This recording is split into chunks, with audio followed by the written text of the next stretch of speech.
America की New York city में mayor चुनाव में ज़ोहरान ममदानी ने ऐतिहासिक जीत दर्ज की। उन्होंने अपने चुनाव प्रचार के दौरान कहा था कि जैसे ही वे मेयर बनेंगे वे इस्राएली पीएम बेंजामिन नेतन्याहू को गिरफ्तार करेंगे। लेकिन ममदानी तो नहीं, लेकिन अमेरिका के करीबी मुल्क तुर्की ने बेंजामिन नेतन्याहू के खिलाफ अरेस्ट वारंट जारी कर दिया है। तुर्की नेटो का सदस्य देश है और नेटो के सभी देश अमेरिका के करीबी माने जाते हैं और अमेरिका इसराइल का करीबी है। बावजूद इसके तुर्की ने नेतन्याहू को गिरफ्तार करने के लिए वारंट जारी किया है। इसराइली पीएम पर गजा में युद्ध अपराध और भीषण नरसंहार के आरोप हैं। तुर्की ने इस्तांबुल की एक कोर्ट के जरिए पीएम नेतन्याहू और 36 अन्य इसराइली अधिकारियों के खिलाफ अरेस्ट वारंट जारी किया है, जिसमें सभी इसराइल के आला अधिकारी और मंत्री हैं। इनमें रक्षा मंत्री इसराइल काट्ज, राष्ट्रीय सुरक्षा मंत्री Itamar Ben Gvir, army chief lieutenant general Eyal Zamir जैसे लोगों का नाम शामिल है।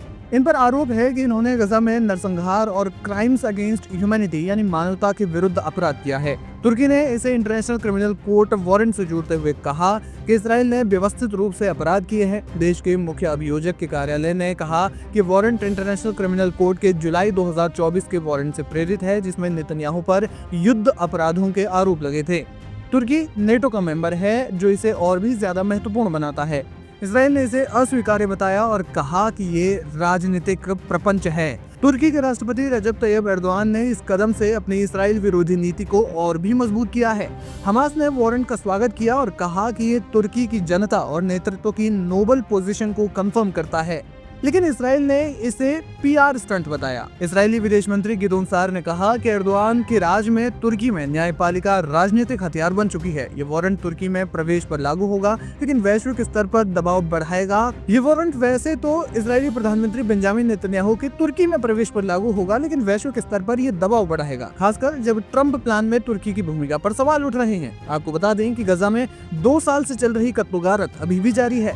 अमेरिकी राष्ट्रपति डोनाल्ड ट्रम्प के गजा पीस प्लान के बाद भी इसराइल के हमले जारी हैं। हालांकि इसराइल ने अपनी सेना को गजा के आधे हिस्से से पीछे हटा लिया है, जिसे येलो लाइन कहा जाता है। इसराइली डिफेंस फोर्सेस का कहना है कि हमास ने सीज़फायर का उल्लंघन किया, जैसे 19 अक्टूबर को रफा में 2 सैनिकों की हत्या का प्रयास और बंधकों के अवशेषों में धोखा।